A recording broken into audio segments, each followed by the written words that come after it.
Shalom saudara-saudari, bertemu lagi kita di dalam Rhapsody of Reality.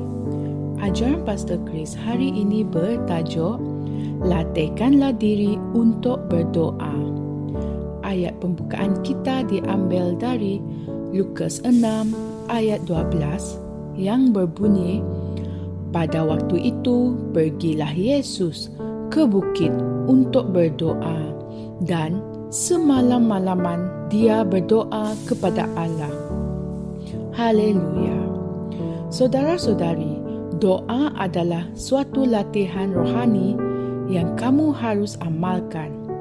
Jika kamu tidak melatihkan dirimu untuk berdoa, kamu tidak akan sesekali tahu cara berdoa yang efektif.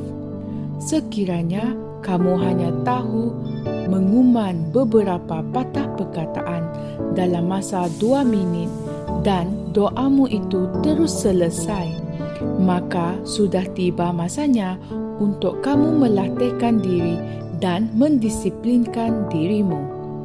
Kita boleh melihat teladan dari guru dalam ayat Injil pembukaan kita. Selagi tubuhmu memerlukan makanan atau gatal-gatal mahu melakukan beberapa perkara lain semasa kamu sepatutnya berdoa, maka itulah sebab yang kukuh untuk kamu mesti kekal berdoa dan menundukkan tubuhmu kepada roh untuk mendisiplinkannya. Walau bagaimanapun, tujuan berdoa bukanlah semata-mata untuk mengawal atau mendisiplinkan tubuhmu sahaja. Tujuan utama berdoa adalah untuk menetapkan rohmu. Kerana hal ini jauh lebih penting.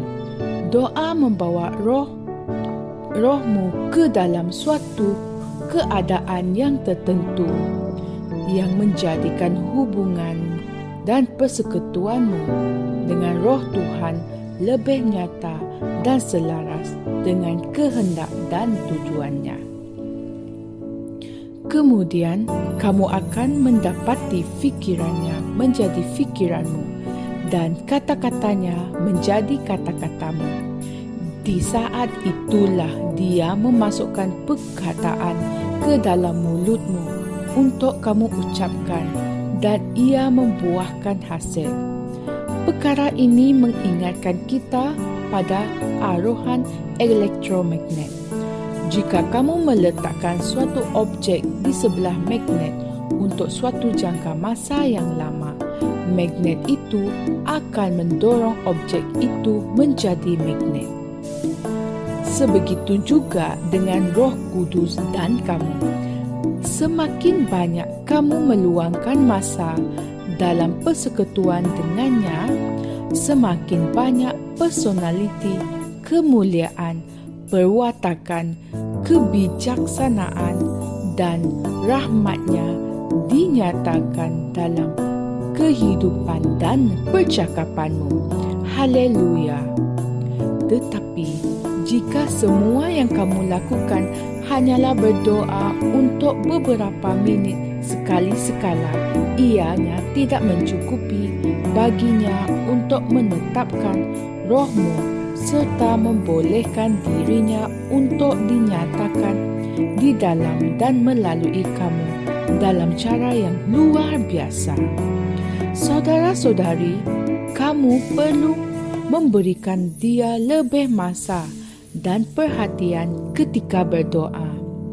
Dalam doa itulah dia akan mempengaruhi kamu dengan begitu hebat sehingga kamu memperoleh perwatakan dan tingkah lakunya. Haleluya. Kemudian, kamu mendapati cara pemikiran dan percakapan kamu. Pilihan kata-katamu telah menjadi begitu baik olehnya. Latihkanlah dirimu untuk membolehkan rohmu ditetapkan. Ikuti Pastor Chris Live di King's Chat dan sertai saya dan jutaan orang di seluruh dunia meluangkan masa setiap hari untuk berdoa. Haleluya. Saudara-saudari, mari kita berdoa. Ya Bapa, terima kasih atas peluang yang diberkati ini untuk bersekutu dan berkomunikasi denganmu dalam doa. Aku bersukacita dengan impak dan perubahan yang gemilang berlaku dalam rohku setiap kali aku berdoa. Terima kasih atas peluang untuk melakukan perubahan yang positif dan berkekalan melalui doa. Kerana aku tahu bahawa telingamu sentiasa mendengarkan suaraku untuk menjawab doa-doaku dalam nama Yesus. Amin. Renungan tambahan kita diambil dari 1 Tesalonika 5 ayat 16 hingga 17, Lukas 18 ayat 1 dan Efesius 6 ayat 18. Sekian perkongsian saya pada hari ini, sehingga kita bertemu lagi pada hari yang lain. Kami percaya saudara-saudari semua telah diberkati dengan perkongsian firman dari Rhapsody Reality.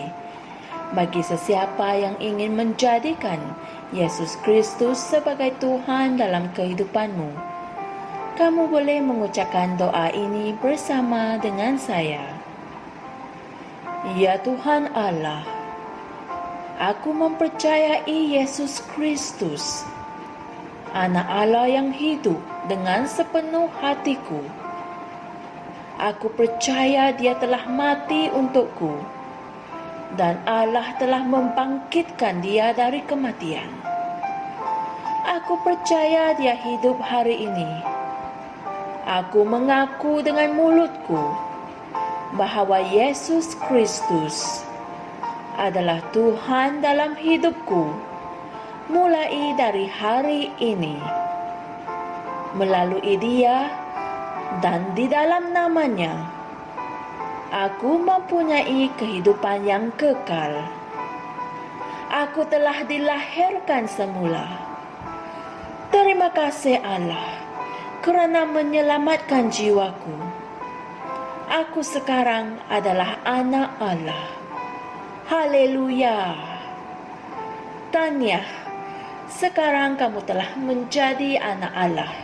Untuk apa-apa sebarang pertanyaan atau untuk mendapatkan lebih banyak maklumat mengenai bagaimana untuk bertumbuh sebagai seorang Kristian, anda semua boleh hantar mesej di akaun Facebook kami atau email kami di tni.msia@gmail.com. Sekali lagi, tni.msia@gmail.com. Tuhan berkati anda semua.